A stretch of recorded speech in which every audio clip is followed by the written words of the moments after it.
Welcome to Magic 8 Records. My name is Danielle, and I'm here with Brian Walker. How's it going? Good. How are you?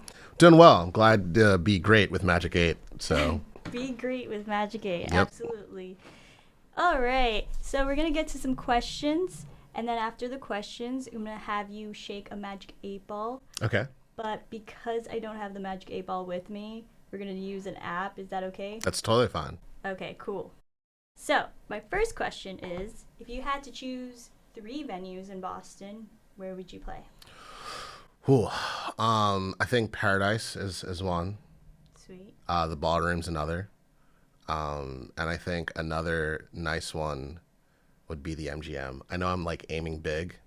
No, aim big. Yeah, those would be Aim my big ones. Yeah. You're the first guest that I've ever had that's ever said MGM. Really? Yeah. Yeah, because I mean, I know MGM and TD are like corporate, but like I'm also thinking about parking. Like they're both bad parking, Okay. but like Yeah. if I have to like choose the less of evils, All right. I feel like MGM's parking's a lot better than TD because TD's like off that highway, right? Yes. You get what I'm saying? I get what you're saying. Yeah. Versus TD, it's like ticket plus like crazy parking fee. And I always like, maybe I'm crazy, but no matter where I go in music, like I'm a touring musician too. I always think about what's the most efficient cost for the person. That makes sense. Yeah. Yeah, that's a really good way of thinking about it. I mean, I feel like touring nowadays is kind of difficult to get any sort of income. Oh, it totally is. Often it's money in, money out. Yeah. And like I could say historically for the 7 years I've been touring, like the profit that I do have just goes straight into keep on making music. And for the first time, I'm kind of like working towards like, okay, if I take this decision, it's going to allow me to make the next decision and so forth and so forth. So yeah. Yeah. True. Yeah. Nice. How about what is your genre influences? So I, especially for the last record, pull from a number of influences like the folk scene, the anti-folk scene, the punk scene, not so much like the 80s punk scene, but more on like the post-hardcore, pop punk, 90s rock, grunge era of punk. Yeah. And a lot of fuzz punk that like I pull from. Definitely like in terms of region, Philly punk, like East Coast punk, like Philly, New York, and Boston. Like while most people don't say those 3 cities in one sentence, Yeah. there's a lot of similarities. The sounds are different, but there's still that mentality of we're gonna find anywhere that we can to host music, and we're gonna stick together, and we're gonna help each other in our fellow like cities. So those sounds, which has like a lot of chorus pedals and stuff. And I also pull a lot from hip hop and jazz too, because I grew up on hip hop and jazz, and I could definitely say like those are the elements that like make A Day Without Love Nice. sound Yeah. the way it does. What is your favorite like artist that influences you the most Oh. out of those genres? So like in the folk punk world, it's definitely like Pat the Bunny, Okay. Slingshot Dakota, which is like folk punk as well as like pop punk. Okay. I would also say AJJ, Cry Wank from England, H to the State, but like I feel weird saying they're an influence because they're really friends. We literally wrote like a satire song, but like we play like once or twice a year, so you know. Defiance Ohio, that's another one. I don't think I've heard of them. Defiance Ohio was a very, very good folk band. They used horns. They used like everything. Like anything that's on like the Pink Couch Sessions on YouTube. Yeah. Just look that up. And it's like, they did a lot of what we're doing right now. Like Okay. they would take these touring musicians of varying levels, Yeah. get on a couch in Brooklyn, and you just share your songs. Oh my God, that's Yeah. so sweet. Yeah. I feel like I definitely get like a lot of folk punk influences from your new album. Yeah. And I also get like a little bit of just like softer tones. It's very genre bending. Mhm. What would you say is one of the things that you wanted to incorporate into this album? So like, not to quote my own press release, but I was really trying to write a love letter to myself and my community of musicians that let me in. Okay. A Day Without Love as a whole is supposed to be about a library of music that tells stories of rising above your own adversity and welcoming other people to express their own problems and know that like you are not your problems and you're above it. Yeah. And this record was kind of me saying that like I'm more than what I think of myself, and the community is bigger than you realize. Yeah. And I was like, to make that a sound, it can't be like one sound. It has to be a multitude of sounds. So I had to think of it like, what are the types of bands I play with, and what are the types of bands that I play with that influence me and make me feel like I'm in the right place. So I had to like think mainstream, like Radiohead's a really big influence of mine.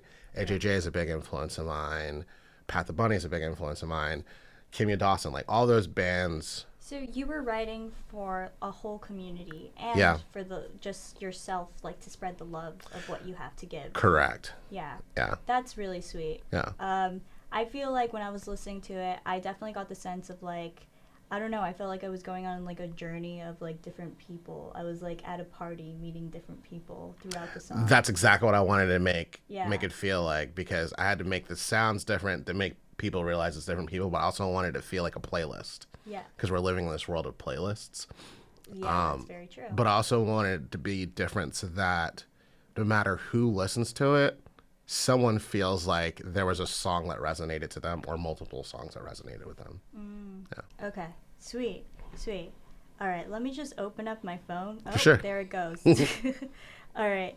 So I'm going to ask you, is there a favorite practice warm-up song that you do? Do you practice like any warm-up songs or so if scales? I'm just no, if it's like scales. no, totally. So if it's just like singing in general, row row row your boat's one of them. Row row row your boat. Frere Jacques is another one. Oh yeah. But if it's just like my own songs, I sometimes will just like lip trill out the melody to like Caffeine. So I'll be like, which is like the car needs gasoline and I need caffeine. Wait, okay. Can I try this? Yeah, for sure. Like that? Yeah. Yeah. You just did half of it, but yeah. But that was exact. But like, you see how like makes your throat like feel open when you're ready to sing. It does, yeah. Yeah, so I like do that. Start doing more warm-ups. Yeah. I just feel like I just go into it, and then people are like, "Wow, that was kind of sad looking." Oh no. But I mean, that's like what I'm going for. For sure. But I got to do more warm-ups. Yeah, so yeah. I'll do some trills, is what they call. Yep. Do you still do any open mics, or? Yeah, I mean, I'm not originally from the Boston area, and like, I would say I'm from Philly, right? And I could say like, if it wasn't for open mics, I don't know if I'd be where I am. Okay. And like when I moved back here, I was like, well, not back here, but when I moved here, I was getting an open mics, and I originally had a short stint in Western Mass, right? I was doing open mics there, but open mics here is like pretty much like a Monday through Thursday thing, like in the area. Right. It is like Monday, Thursday, or like sometimes Tuesdays. I think. Yeah. So like, there's this artist I know named Forrest Rom, and she hosts an open mic every second and fourth Tuesday in JP. It's called the Listen Up Songwriters Open Mic. That's cool. Like, Forrest and I met at a party in JP, and she was like very frustrated with music, like, I can't meet any songwriters, this, that, and the third. And like, I never asked her why she started the open mic, but like, it's kind of like Boston's like networking event, and not even in a corporate way. Really? Just kind of like a, hey, I'm a songwriter, you're a songwriter, let's share some songs, let's co-write some songs, let's play at each other's houses. Like, that's the kind of vibe it has. Okay, that's pretty sweet. Yeah, so I do that, and then starting next year, That's in JP, right? That's in JP, yeah. Okay, I'll keep note of that. Yeah, and starting next year, I'm going to be hosting a once-a-month Songwriters in the Round in Somerville. So that's like my consistent open mics. I'll definitely look into it because I'm really interested. Yeah. You know, I love songwriting, and I think there's such an amazing process to it. I think one of the best process of songwriting is not only the emotional part, but just like arrangement. It's the most taxing part, but what would you say is like your arrangement style when it comes to like, do you write the chorus first? Do you write the bridge or like the verse? It's always changing. I think originally I just wrote a flow of consciousness, either like on the guitar or an instrument, and just said, I'm just going to scream and be sad. But like this album, I thought about concepts Yeah. and wrote all those concepts musically. And then I was just like, all right, now does this make sense? The album I'm writing now is about anxiety and human conflict and how to deal with it, because like my first full length was about finding comfort in the pain of your suffering, but I haven't wrote about like how do you deal with conflict when you're running from it from an anxious perspective, right? So like literally just yesterday, in November, I don't know when this will be out, I was like, all right, I've written like almost 19, 20 songs, but does it fit the concept of anxiety? Right. So then I said, all right, wait, some of these songs are going to make the record. Some of these songs aren't going to make the record. So like, that's the one way I write songs for records. Now, just writing songs in general, sometimes I write a poem, see if it fits into a melody. Sometimes I'll just have a melody coming into my head, whether it be like bloopity blah blah, and then like I might put some words to bloopity blah blah, or I'll be playing the banjo, the guitar, whatever. So like it's really like playing like musical algebra. Find the X, what fits, what doesn't fit. Right. So yeah, right. yeah. I get that. I usually start off with chorus, Okay. but I feel like that's a very like straightforward way of songwriting. Yeah. I gotta experiment more with like different sort of arrangements. Totally. But like talking about anxiety, man, like I feel that on a like molecular level. Okay. All right, my last question, or second to last, and I ask every musician this: what's your favorite DAW, digital audio workstation, which is a software program to help record? For sure. In case anybody doesn't know. So if I'm just like in my room just trying to record anything, I'm just gonna say Ableton. I'm an Ableton head, like through and through. But if I'm trying to make an album, if we're going like 50 plus tracks, Logic. But if we're just going like 4 to the floor, just make it work, I'm gonna say like Pro Tools. I agree. Yeah. Pro Tools is definitely like 4 to the floor, but like Ableton should be the standard. It really should. And like, It's so user friendly. I think for people that say they don't understand it, I feel like you're overthinking it. Yeah.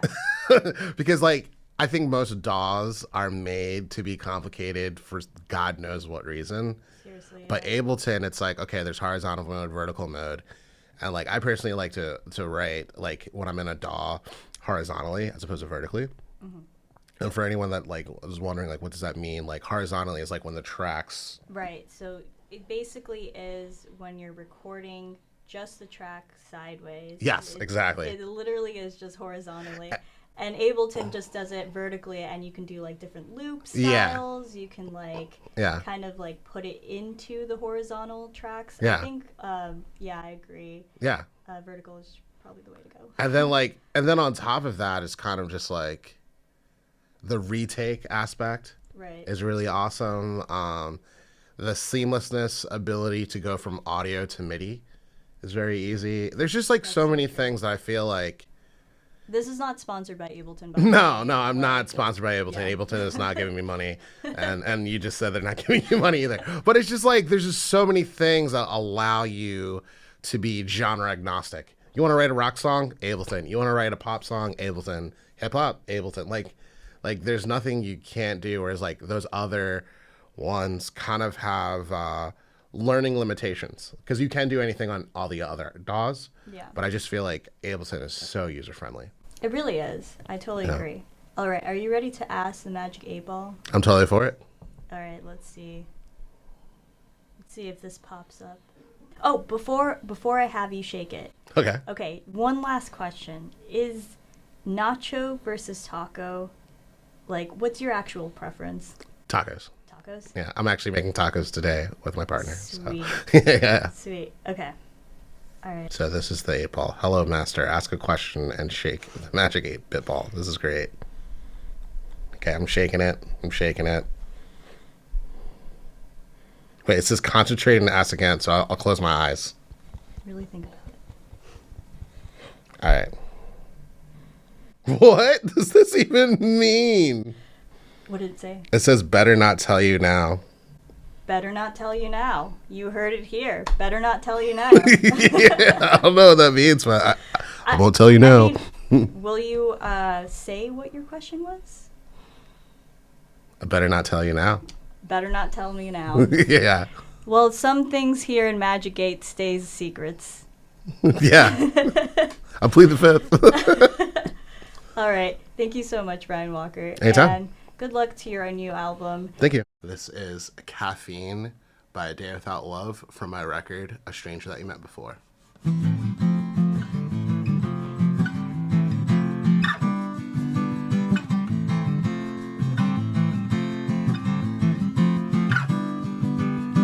Eyes are jittery, I'm feeling misery. I'm not eating, I'm only shitting. Mouth is dry, I'm on 9 to 5. Gig to gig, I need it so. I'm not addicted, I drink it every day, just so I could pave my way. Caffeine dreams, running on steam. I'm so thankful, where would I be without you? Car needs gasoline and I need caffeine. Car needs gasoline and I need caffeine. Car needs gasoline and I need.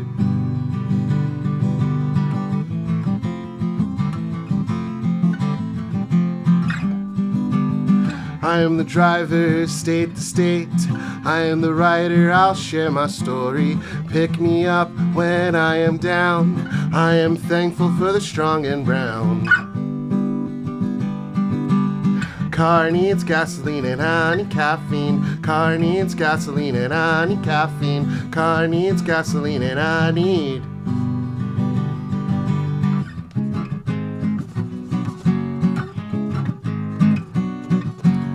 We drink coffee every day just so we can calm our brains. We drink coffee every day just so we don't go insane. Red eye, espresso, nitro, mocha, latte, chai, single, double, triple, more. Car needs gasoline and I need caffeine. Car needs gasoline and I need caffeine. Car needs gasoline and I need. The car needs gasoline and I need caffeine. Car needs gasoline and I need caffeine. Car needs gasoline and I need.